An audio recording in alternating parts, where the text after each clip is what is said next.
La última cena ha sido presentada durante siglos como un evento solemne, casi congelado en un instante de despedida.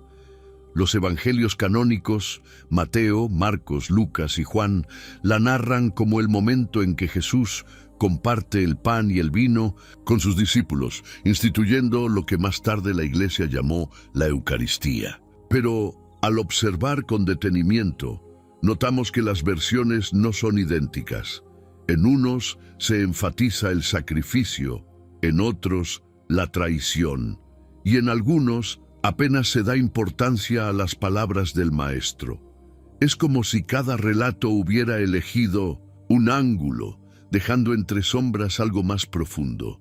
Sin embargo, cuando se revisan los evangelios apócrifos y los textos considerados peligrosos por la tradición eclesiástica, la imagen se amplía. El evangelio de Tomás, el de Felipe o incluso fragmentos hallados en Nag Hammadi sugieren que aquella cena no fue solo un acto simbólico de compartir alimentos, sino un momento de transmisión secreta, de revelación interior.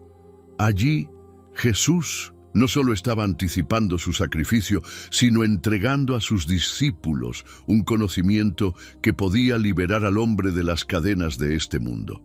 El contraste entre lo oficial y lo oculto es evidente. Mientras la versión aceptada nos habla de un rito que debía repetirse en la comunidad, los textos marginados insinúan que la verdadera enseñanza era interna, destinada a transformar al ser humano desde adentro.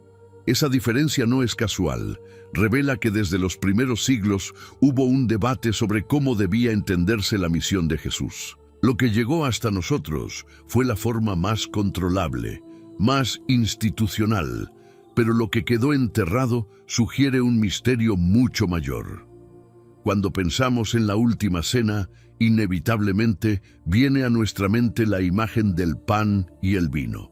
Durante siglos, la Iglesia los ha presentado como símbolos del cuerpo y la sangre de Cristo, elementos centrales de la misa y del sacrificio. Sin embargo, lo que en apariencia parece un simple acto de memoria litúrgica, en realidad podría esconder significados mucho más antiguos y profundos que trascienden lo que conocemos como ritual cristiano. En diversas culturas del mundo antiguo, el pan y el vino eran símbolos de vida, muerte y resurrección. En Egipto, los seguidores de Osiris utilizaban representaciones similares para aludir al renacer del espíritu después de la muerte. En los misterios dionisíacos de Grecia, el vino estaba asociado a la divinidad que moría y resucitaba, representando la unión del hombre con lo sagrado. El cristianismo no nació en un vacío, sino en un contexto impregnado de tradiciones espirituales y simbólicas que Jesús habría conocido y resignificado para transmitir un mensaje aún más poderoso. El pan, fruto del trigo molido y transformado por el fuego, alude a la vida que surge del sacrificio y la transformación. El vino, obtenido de la uva que debe ser triturada para liberar su esencia, encarna el misterio de la sangre, la energía vital que se entrega para alcanzar algo mayor. Juntos, pan y vino representan el proceso de morir a lo viejo para renacer a una nueva conciencia.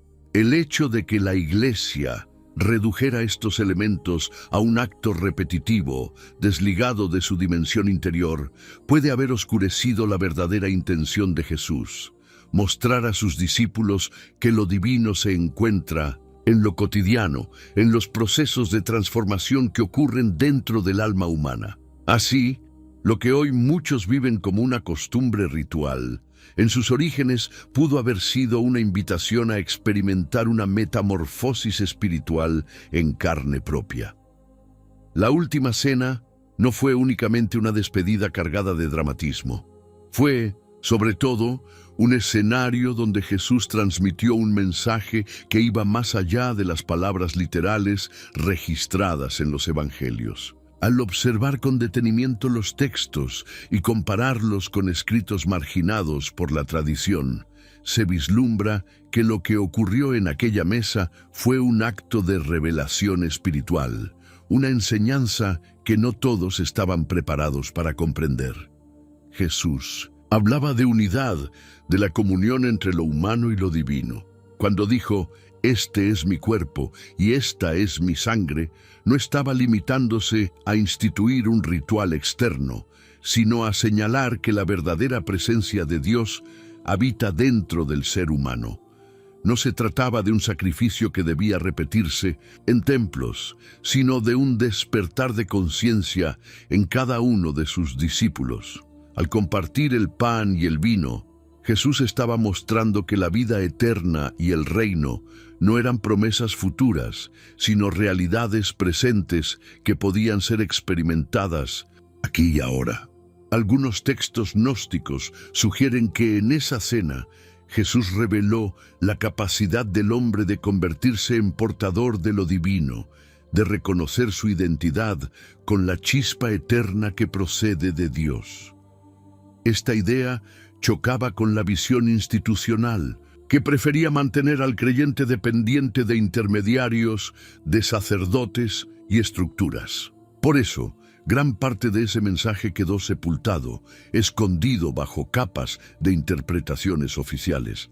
El verdadero misterio de la última cena, entonces, no radica en un sacrificio que debía ser conmemorado, sino en la certeza de que cada ser humano puede unirse a lo divino sin necesidad de mediaciones externas. Jesús, en la mesa, no solo compartía pan y vino, estaba compartiendo la llave para abrir el reino interior, la verdad más revolucionaria que podía transformar al hombre desde su raíz. Si la última cena contenía un mensaje tan profundo sobre la unión directa entre el hombre y lo divino, surge una pregunta inevitable. ¿Por qué gran parte de ese conocimiento se perdió o fue relegado a textos prohibidos? La respuesta apunta a las decisiones de la Iglesia primitiva, que con el tiempo buscó consolidar su poder estableciendo una versión única y oficial de los hechos. Aquello que podía despertar al creyente a una experiencia espiritual autónoma era considerado peligroso, pues debilitaba la necesidad de una institución mediadora. En varios escritos gnósticos, Jesús no aparece únicamente como maestro, sino como transmisor de un conocimiento secreto. En el Evangelio de Judas, por ejemplo, la figura del traidor adquiere un matiz distinto. Judas no sería simplemente el villano, sino aquel que cumplió una misión necesaria en el plan divino, un iniciado que comprendió algo que los demás no pudieron. Este relato, que pone en duda la versión tradicional de los hechos, fue condenado y enterrado durante siglos, porque atentaba contra la imagen de culpabilidad y sacrificio que sostenía la estructura religiosa. Además, el énfasis en el sacrificio, el físico de Cristo, reemplazó a la idea de una resurrección interior, de un renacer espiritual que podía experimentarse en vida. Lo que era un llamado a la transformación interna se convirtió en un rito externo que aseguraba obediencia y dependencia. La enseñanza sobre el reino como una realidad presente en cada corazón fue silenciada, porque era demasiado liberadora para ser controlada.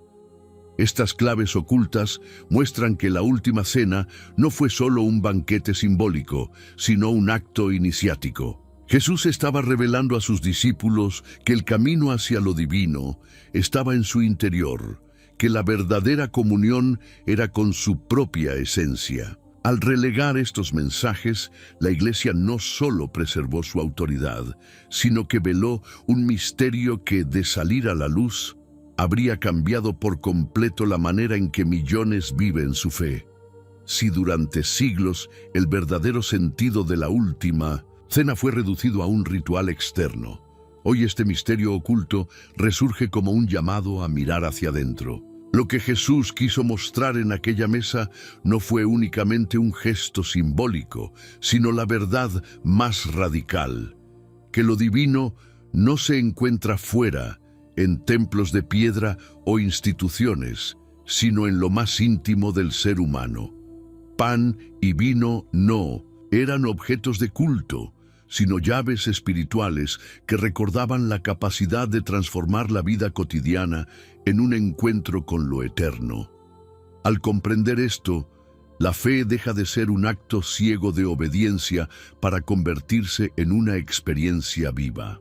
Ya no se trata de esperar salvación en un futuro incierto, sino de descubrir que el reino de Dios está aquí y ahora, dentro de ti.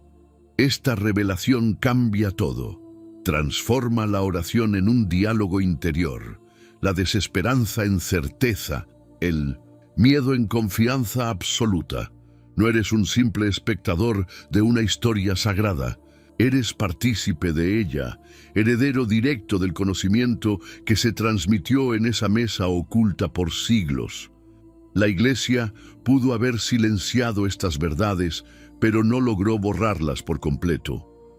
Hoy, al volver a escuchar las palabras de Jesús, sin los filtros del poder y la institución, entendemos que la última cena no fue una despedida, sino una iniciación. Fue la entrega de un secreto que, si lo abrazas, tiene la fuerza de transformar tu vida desde la raíz.